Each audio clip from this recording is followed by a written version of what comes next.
Representative Hoyle, last week, the big, beautiful bill was passed into law, signed into law by President Trump. All Democrats in both chambers voted against it. Why is it bad policy for Oregonians? There's so many reasons, and here's the thing. Nearly 1,000 pages of this bill that was first brought up in the House at 1 o'clock in the morning, rushed through, no amendments allowed by Democrats. Understand, in the House, you know, there's a 4-vote majority that Republicans have, so it's a very close majority.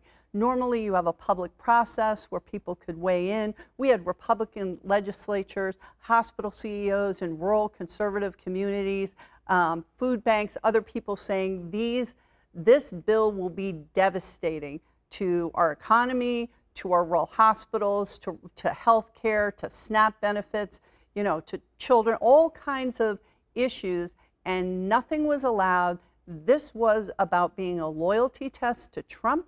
No matter what was in it, Republicans needed to go along, you know, check the box so that he could sign a bill into law on July 4th. And again, for Oregonians, whether it's the Medicaid cuts, the elimination of the hospital provider tax, the elimination of timber receipt sharing going back to our rural counties in the ONC, that money will not go to our counties and will go right back to Treasury. That is devastating for our communities. SNAP benefits, what's happening with immigration. ICE now has a larger budget than the Russian military, than every other law enforcement agency and our Department of Prisons combined. And we are a trade-dependent state and a tourism-dependent state. People are not buying from America internationally, and people are not coming to America. So, you know, that and the loss of investment in green energy jobs, just across the board, there are really, really bad things that the American people have not had time to look at.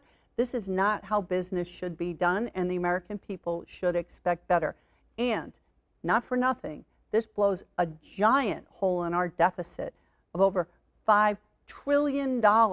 So this is not using taxpayer dollars well, and I think is irresponsible financially. We're going to get in a little bit more of the specifics of some of the things you brought up in the bill.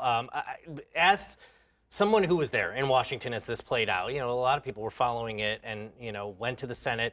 Question of Lisa Murkowski, Senator Murkowski from Alaska. She ultimately voted for it, but said she wanted to see it changed in the House. When it went to the House, did you think it was going to get changed and go back to the Senate, or did you anticipate it moving through? I anticipated moving through, and we heard, like, Murkowski knew it was going to pass, so she made the deal she could for Alaska, right? But fundamentally, if I had a few of my Republican colleagues that found their backbone and stood up for what was right for their constituents instead of falling in line because they were afraid to speak up because they might lose their seat, and quite frankly, as we've seen in Minnesota, we have had more and more and more dangerous threats to elected officials. Lisa Murkowski said she has gotten threats that she's afraid of, but you know, I knew it wasn't going to pass because, again, it wasn't about the policy.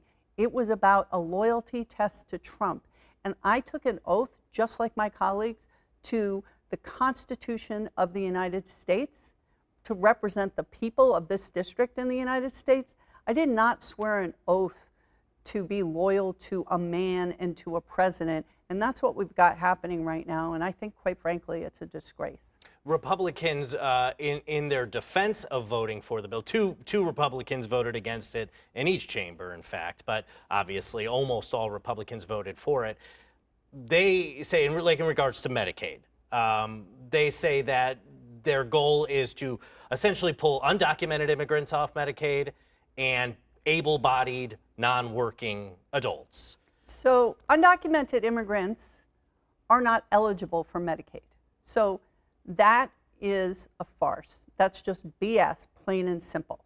They're not eligible for Medicaid. They're not getting it. Period, end of story. If someone is not here legally, is undocumented, shows up at the ER with a stroke or a heart attack, or, you know, a hospital has to treat someone who is, you know, give them emergency medical treatment. That's it. they're not eligible. Number two, Republicans say there's a ton of people that are able-bodied, could work, and that they shouldn't have Medicaid. Agreed, but that's not what this is. Over 17 million people will be kicked off of Medicaid, and let me tell you how. For Oregon, it will cost us $100 million to get the, to be able to comply with this work requirement, where every 6 months you have to prove that you're still eligible. Now, I have family members who, one suffers from schizophrenia, another one has had traumatic brain injury.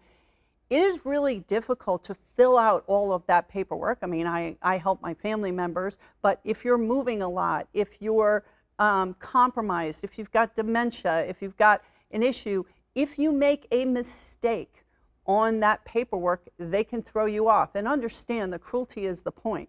You know, you've got people on SNAP benefits, many of whom are working, who are getting $6 a day. $6 a day. And that program was gutted. Why?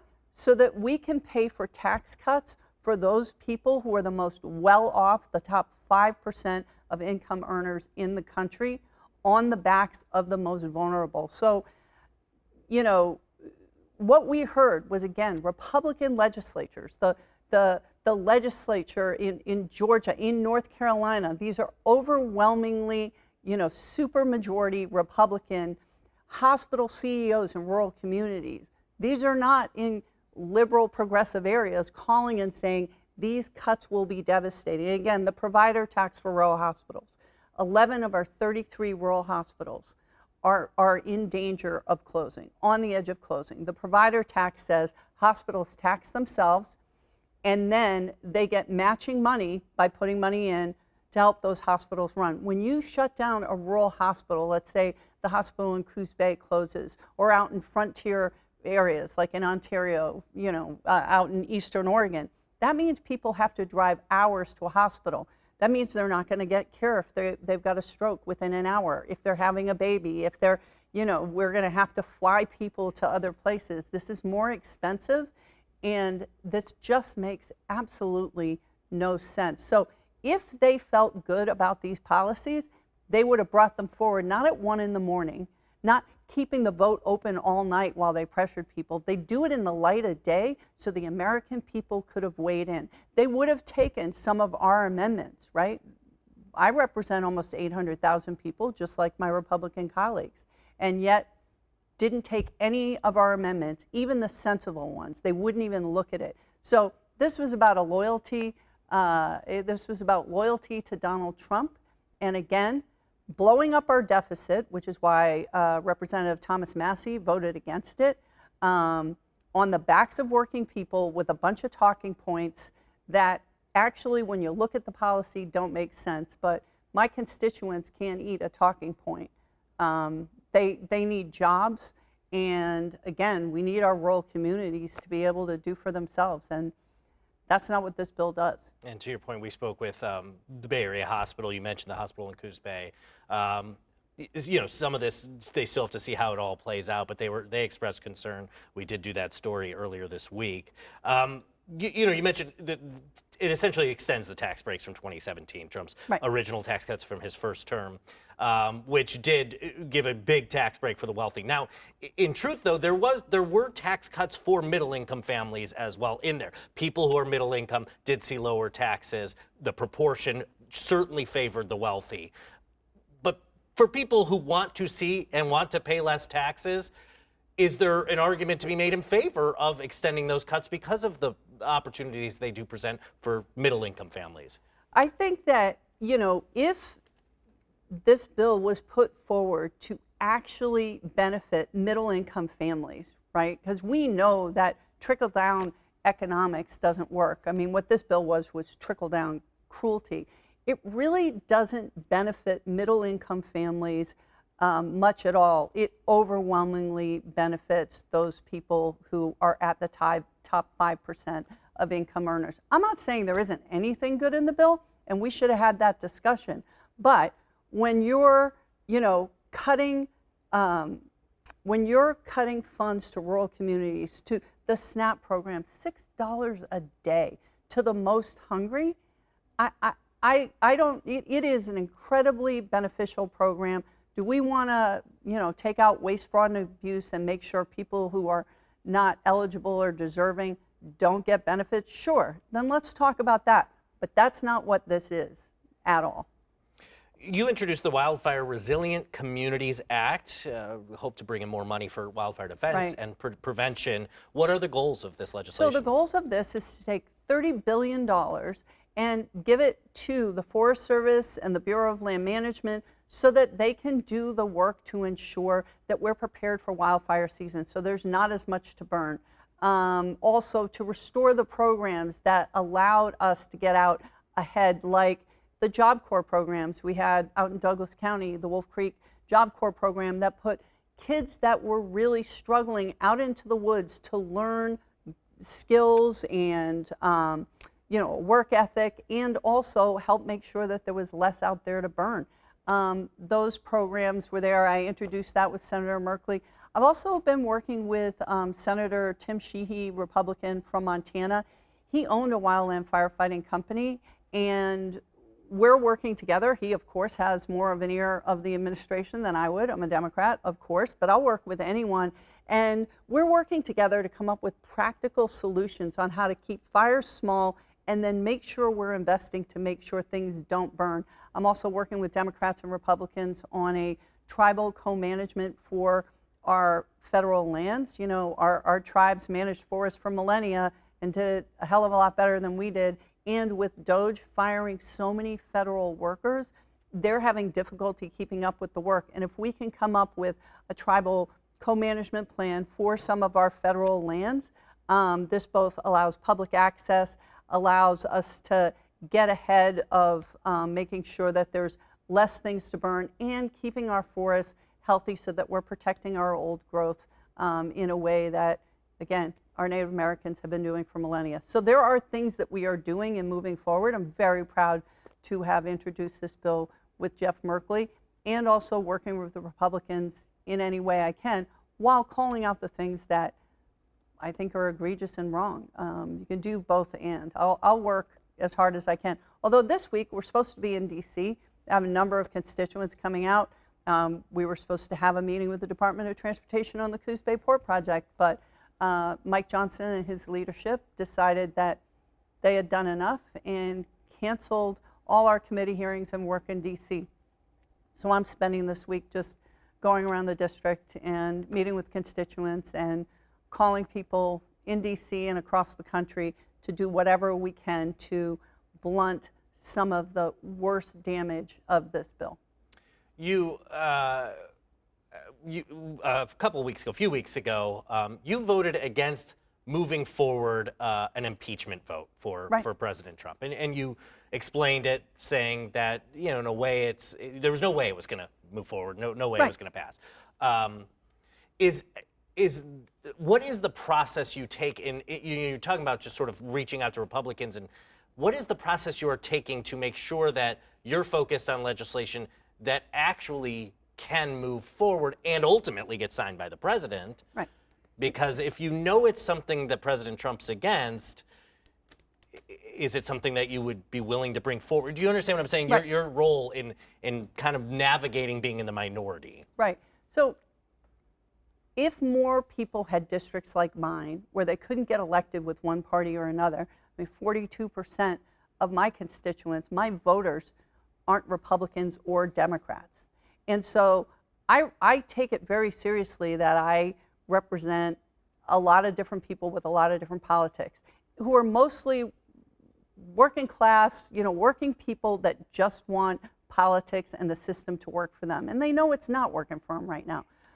I will not hesitate to call out Donald Trump and the unconstitutional, things his administration is doing in the executive overreach, in what they're doing without picking up people without due process, literally building internment camps in the United States, sending people to countries that they're not even from.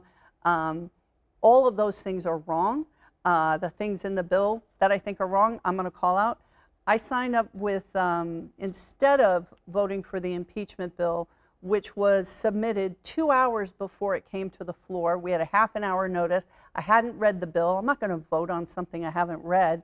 But previous to that, I joined Democrat Ro Khanna from California and Republican Thomas Massie in bringing forward the War Powers Act when Trump bombed Iran, saying Congress is the only body that can declare war, and the president needed to come to Congress. Now, to be fair, I did that when Joe Biden was in office, when he bombed Yemen without coming to Congress. So presidents, Democrats and Republicans have abused the War Powers Act.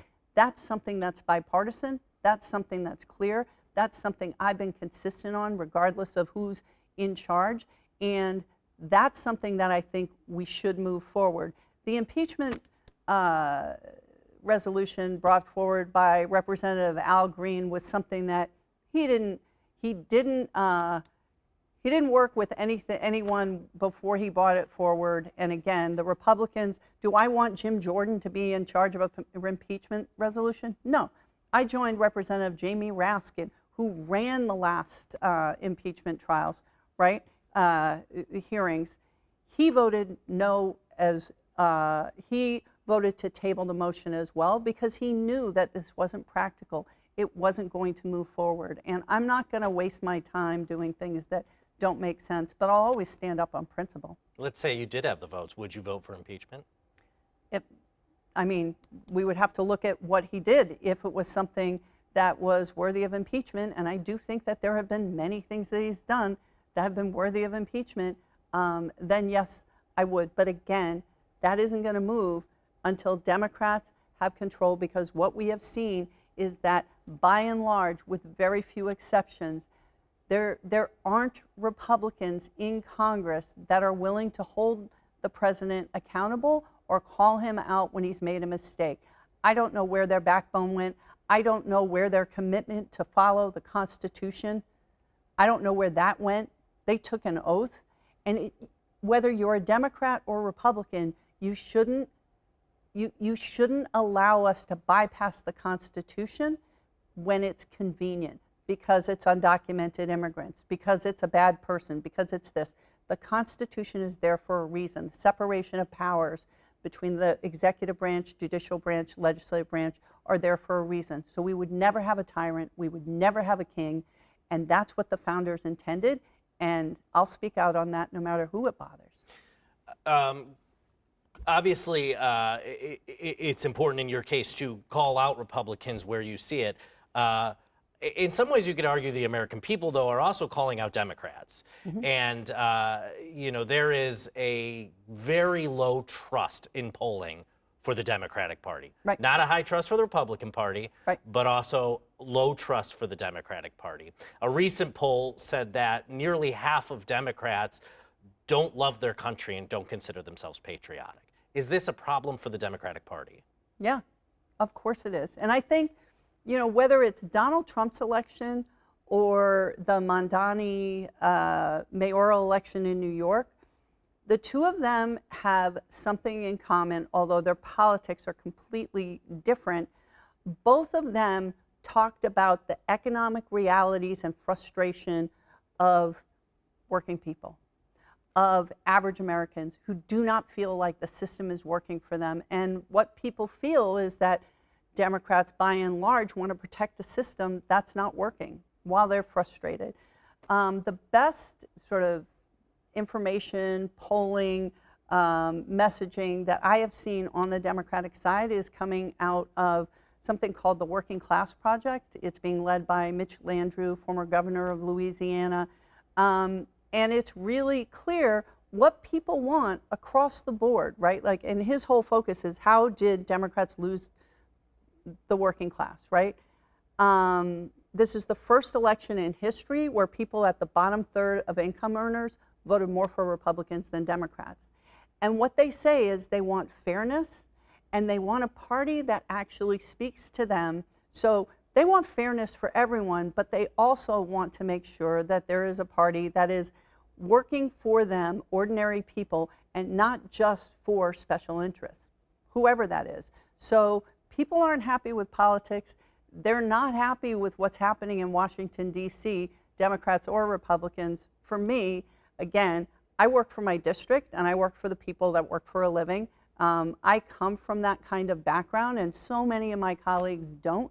And I think what people see with the Democratic Party is you have people who give you an academic explanation about why, out of their noble obligation, they want you to, they want to give you these things, these social programs, whereas what people want, the people I talk to every day, regardless of party, is they just want to be able to work hard in a good job and get ahead and afford a home and be able to raise their children without struggling the way their parents did. And that's not what people are seeing. And I think that frustration is real. And I think if Democrats want to start winning again, they need to start addressing these issues in a way that actually resonates, which means not talking down to people, but talking to and working with people. I can go into Coos Bay and Douglas County and Curry County just as well as I can Eugene and Corvallis, and the same message applies. People don't feel like the system's working for them, and we need to address that. I don't think the Trump administration is addressing that. I think that they're tapping into the anger and the frustration, and then they're using it to pass an agenda to reinforce a system that isn't working for working people. I want to touch on one more thing, and I'm going to touch on state politics, even though I know you no longer in state politics, although you have experience in the state legislature here in Oregon and with the executive branch of Oregon as well. The legislative session just wrapped up here in Oregon, and they did not pass a transportation package. You're on the transportation committee in the House. This seems to have huge ramifications. We're already seeing over 500 ODOT workers laid off.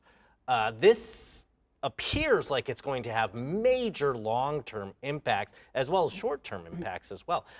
From your perspective, as somebody who worked for the Bureau of Labor and Industries, was in the state legislature, and now is on the Transportation Committee in Washington,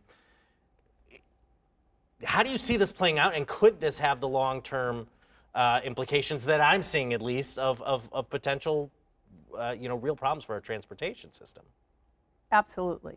And so you have 450, 500 jobs. Those are good wage jobs all over this state. And that is not a small thing in a state that, we pay our taxes through income tax.